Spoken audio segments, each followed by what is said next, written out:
Self doubt.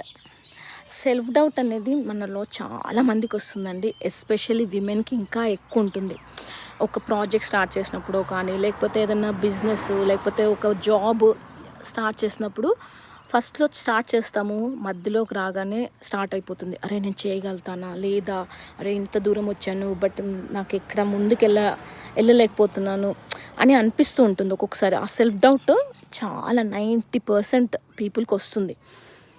ఒక్కొక్కసారి support లేక, లేకపోతే ఒక్కొక్కసారి మనకి కావాల్సిన అవుట్‌పుట్ రాకపోతే మనకి అనిపిస్తుంది, అరే! మనం చేయలేమేమో అని. కానీ దాన్ని పక్కన పెట్టి మనము ముందుకెళ్తే మాత్రం డెఫినెట్‌గా మనకి సక్సెస్ అవుతది అని నాకు ఈ మొక్క ప్రూవ్ చేసింది.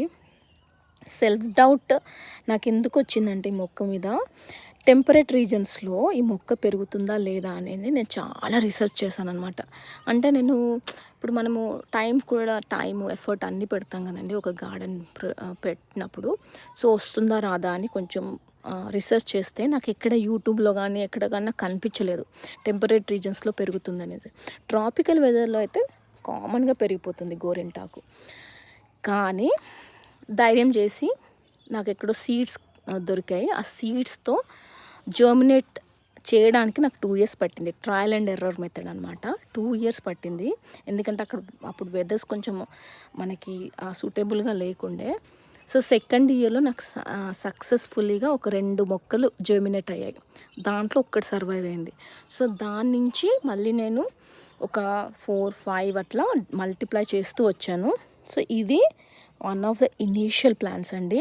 ఇది పెట్టి నాకు ఇప్పుడు ఆల్మోస్ట్ 7 ఇయర్స్ అవుతుంది. చూడండి ఎంత పెద్దగా అయిపోయిందో. ఆల్మోస్ట్ 10 ఫీట్ పైన ఉంది. కింది నుంచి చూడండి ఇదంతా. కానీ నాకు ఈరోజు ఎందుకు చాలా హ్యాపీగా ఫీల్ అవుతున్నానంటే, చూడండి దీనికి బర్డ్స్ వచ్చి ఫ్లవర్ కూడా వచ్చింది. చూడండి ఫ్లవర్ కూడా వచ్చింది. సో, దీనివల్ల నేను చెప్పేది ఏంటంటే, మనకు సెల్ఫ్ డౌట్ ఉన్నప్పుడు అక్కడ ఆగిపోకూడదు. We should keep on going forward. అప్పుడే మనకి రిజల్ట్స్ రావడం స్టార్ట్ అవుతాయి. కొంచెం లేట్‌గా అవుతాయేమో కానీ డెఫినెట్‌గా వస్తాయి.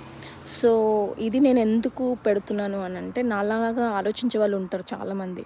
సో, వాళ్ళ కోసం టెంపరేట్ రీజన్స్‌లో గోరింటాకు అబౌవ్ 30 degrees వెళ్తే టెంపరేచర్స్, ఆ టెంపరేచర్స్‌లో హ్యాపీగా పెంచుకోవచ్చు.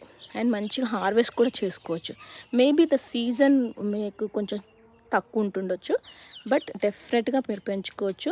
ఫ్రాస్ట్‌కి మాత్రం కొంచెం కేర్ తీసుకోవాలి. ఫ్రాస్ట్ వచ్చినప్పుడు మాత్రం బాగా కవర్ చేసుకోవాలన్నమాట. సో, ఇదండి ఈ గోరింటాకు స్టోరీ. సో, సెల్ఫ్ డౌట్ ఉంటే మాత్రం అది పక్కన పెట్టేసి